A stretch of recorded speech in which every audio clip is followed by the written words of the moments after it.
ভোলার পর্যটন এলাকা মনপুরায় সংরক্ষিত বনের গাছ কেটে ফেলছে একটি চক্র, যার ফলে দিন দিন ক্ষতিগ্রস্ত হচ্ছে প্রকৃতি ও পরিবেশ। হুমকির মধ্যে রয়েছে বনের প্রাণীরা। বন উজাড় হওয়ায় কমছে হরিণের আবাসস্থল। শুধু প্রাণীকুলি নয়, প্রাকৃতিক দুর্যোগে ক্ষতিগ্রস্ত হওয়ার আশঙ্কা করছে মনপুরাবাসী। জলবায়ুর বিরূপ প্রভাব মোকাবেলা ও পরিবেশের ভারসাম্য রক্ষায় ভোলার বিচ্ছিন্ন উপজেলা মনপুরায় গড়ে তোলা হয়েছে সবুজ বেষ্টনী সংরক্ষিত বনায়ন। বন বিভাগ জানায়, মনপুরা উপজেলায় ৩টি বিটে ৩০,০০০ একর জমির উপর কেওড়া বাইন, সুন্দরী, কাকড়া, গেওয়া, করমজা ও গোলপাতা সহ বিভিন্ন প্রজাতির গাছ রয়েছে।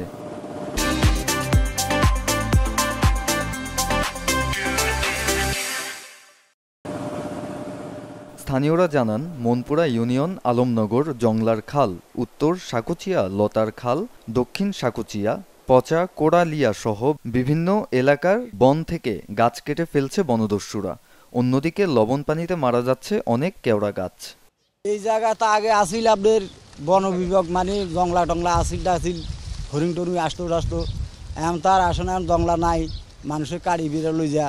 কেবড়া গাছগুলা নুনা পানিতে কিন্তু ভালো থাকার কথা, কিন্তু ওই যে হ্যাঁ জমা পানির কারণে ওই মরে যায় কিছু। আর কিছু লোক আছে ওরা ওই যে আবাদ করার জন্য মাঝে মাঝে কাইটা ফেলা, মানুষ কাইটা নিয়ে যা বাসার দিকে, কেউ লার্কি বানায়, কেউ বিভিন্ন কাজে নিয়ে যায় আর এই কারণে অক্সিজেনও বিভিন্ন সময় এই যে রোদের তাপমাত্রা অনেক বেড়ে গেছে।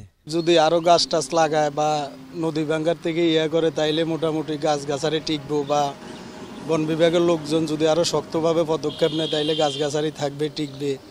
উপকূলের বন দুর্যোগের সময় রক্ষা কবচ হিসেবে কাজ করে। এই অবস্থায় বন উজাড় হলে উপকূলের প্রাকৃতিক দুর্যোগ ঝুঁকি বাড়বে।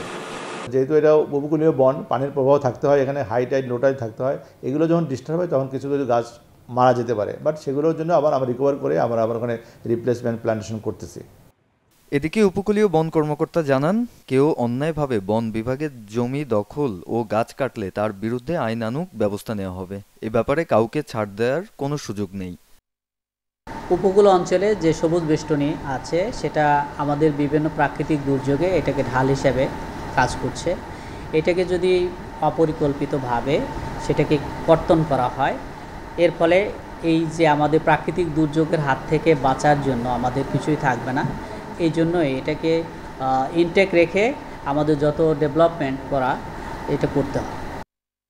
অপরদিকে এলাকাবাসীর অভিযোগ, মনপুরায় সবুজ বেষ্টনী রক্ষায় বন বিভাগ নিশ্চুপ ভূমিকা পালন করছে। Desk report, channel 24।